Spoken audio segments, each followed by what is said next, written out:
Hey everyone, it's Bobo. I'm here to do a video on what has changed in Mabinogi in the past 3 years that I have noticed since I came back. Now, this video is not going to talk about the new skills like Arcana or whatnot. It's going to actually be focusing on little things that, some people would actually go, wow, I didn't know they had that. So let's go ahead and get started. Now keep in mind, some of these updates are actually old news, but for those that don't know, you don't need to have gold bags anymore. Yep, basically you can see how much gold you have at the bottom of your inventory now. Now that doesn't mean that you can hold as much gold as you want, there is still a limitation. Another interesting thing that they added to the game was the arachnophobia setting.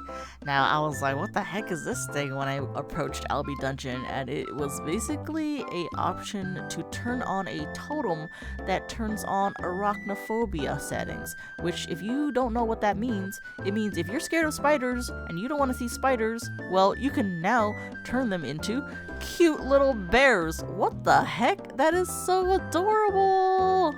Instead, you actually see the spider on top of their head, so you kind of already know what kind of spider it is, but you're not gonna freak out and see creepy crawlies anymore, so that's actually kind of neat.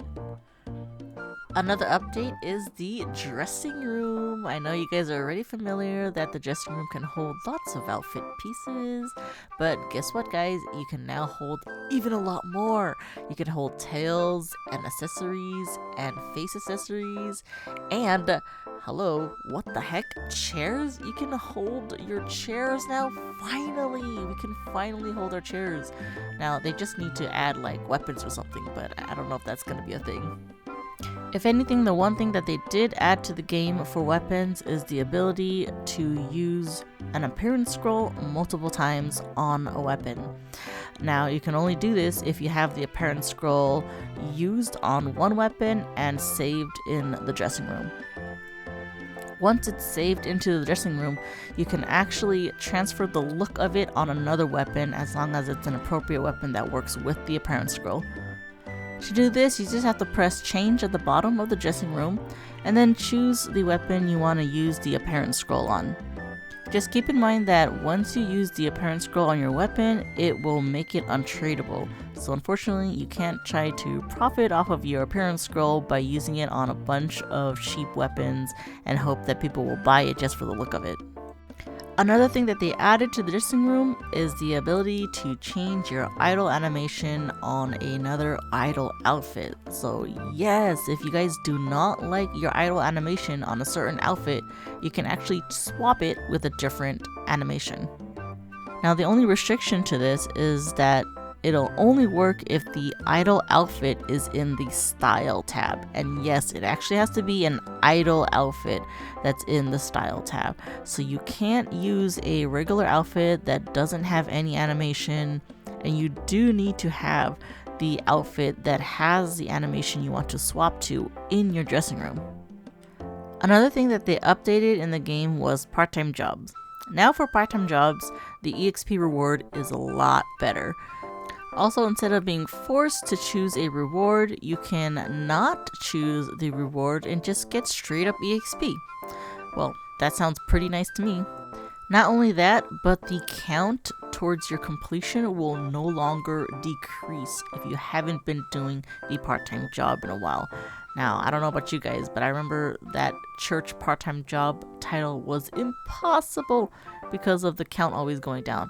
You don't have to worry about that anymore. Another thing that they added to the game was voice acting for NPCs. Yep, there you have it. You will probably hear some of your favorite NPCs speaking in Korean throughout your generation quests. Honestly, I think it's great and definitely immersive. I really hope that they have some English dialogue in the future. Another thing that they added was that they made empty bottles stackable. Now you can gather water or milk as much as you want without having to keep swapping bottles. Not only that, but they also increase the stack count for a lot of material items. So yay, we get to save more space in our inventory. Another thing that they added to the game is an item called the Angler's Creel, and it's an item that my friend gifted to me when I came back to Mabby. Definitely a must-have. It is an item that basically holds a bunch of fished up things in a separate inventory, kind of like that points inventory thing. You can also check mark what you don't want that you have fished up and then just straight up delete it without having to drop it. Oh, so much convenience. Speaking of convenience, I know you guys remember the Traveler's Guide, but have you guys seen the Dungeon Guide? The Dungeon Guide is basically a guide that kind of guides you through what dungeon is recommended for your character. Not only that, but it'll show you what rewards you can get in the dungeon, and you have the option to teleport directly to that dungeon. So if you guys are, trying to find a moon gate or something, well, here's another way to travel. You can actually travel directly to the dungeon and then from there go to where you need to go. Not only that, but they also have what's called a growth guide, which gives you a ton of rewards for completing specific tasks. Now, definitely look at your growth guide because you probably have a bunch of rewards sitting there and you don't even realize you've completed them. Another nice little thing that they added was the option to create multiple tabs for your pet list. This allows you to categorize your pets to summon them in a specific tab if you need to. So for here, I'm going to summon all my pets for specifically stunning purposes, and then next I'm going to swap back to my main tab and then just summon my regular pets with the same hotkeys. Now, that's pretty convenient if you ask me. Now, another thing that they added was the ability to put your partners on your homestead. Now here, you can choose between a static placement or interactive placement. So for the static placement, you can just drop your partner just anywhere you want, wherever direction you want, and boom, they will actually hang out at your homestead. It'll kind of feel like an NPC in a way. You can actually set them to do an idle pose, and unfortunately I don't have any fancy idle poses for my partner, but if you had some, you can set them here, and you can also change how long you want the time for each animation to go through until it swaps to the next animation. So that's kind of neat, actually. Now, if you choose the interactive option, it basically lets you put your partner on an item on your homestead that can be interacted with. So things like chairs, you can actually make your partner sit down and just kind of chill. So that's actually pretty cool, because then, you have like a person just kind of always hanging out in your homestead. However, keep in mind the downside to this is that if you do have your partner at your homestead, you can't summon it outside in the field. So keep that in mind. If you want to use your partner, you have to put them back in your, partner inventory.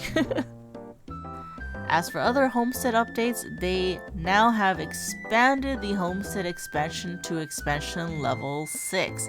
Holy crap, this is the biggest size you can possibly get on your homestead. I remember starting off with a really tiny homestead, so to get this far now and this big, it's crazy. But to be fair, they do release a lot of big homestead items, so we kind of needed it. Anyways, if you guys want to expand your homestead this big, you do have to spend money in the cash shop, but you can also buy from other players in the auction board. Another item that they added is a Jukebox, and it can be unlocked with a Jukebox coupon. Now, I don't know too much about this since I don't have it unlocked, but I hear you can actually unlock the tracks by completing generation replays and opening the replay reward boxes. So if you guys want some tracks, be sure to do those generation quests.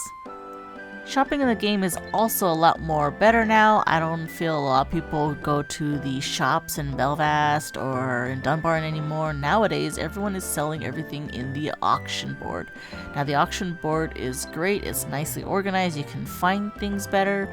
You can also compare the prices of when the item last sold. So if you guys feel like you're gonna get gypped off by like a price, you can actually check the last sale on the item and see, you know, whether if it's good to buy it at that price or not. Now, this doesn't mean that people are only selling items this way. People are still trading items in the main channels, so be sure to pop into those channels and see nice deals, I guess. You know, there's still personal shops. It's not completely gone. People are still using them.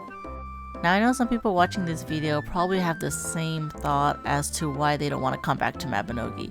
There is probably way too much things to do, way too much.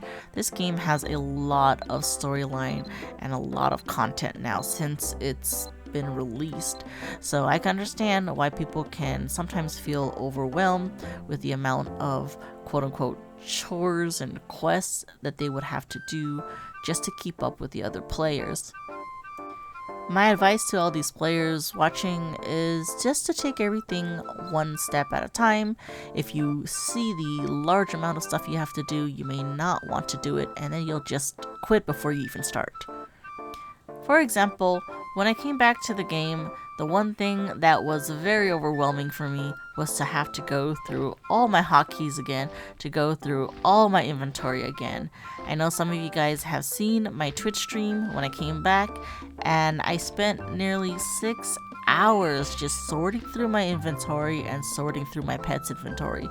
It was exhausting, it was tiring. So that's probably one of the things that can make people quit the game before they even start. So just FYI guys, take everything in small grains. I know a lot of players coming back are going to feel overwhelmed with everyone already maxed out in rank 1 and just over level with like 20 to 30,000 levels. But you know, level is not going to be a big issue here, guys. Neither is your rank, because they've provided a lot of opportunities for players coming back to level up. For example, when I came back, everybody was telling me to do Blanded's quest, because they're like, you're gonna get 20k levels and you're gonna be able to catch up easy. So stuff like this, quests like this, will definitely help you guys out and not make you feel too overwhelmed for being behind. But like I said guys, this is Mabinogi. Being behind does not matter. It is your fantasy life and what you want to do in the game. Now that is basically my video guys. Hopefully you guys enjoyed my video and hopefully it was helpful. Thanks everyone for watching, and like always, please stay awesome.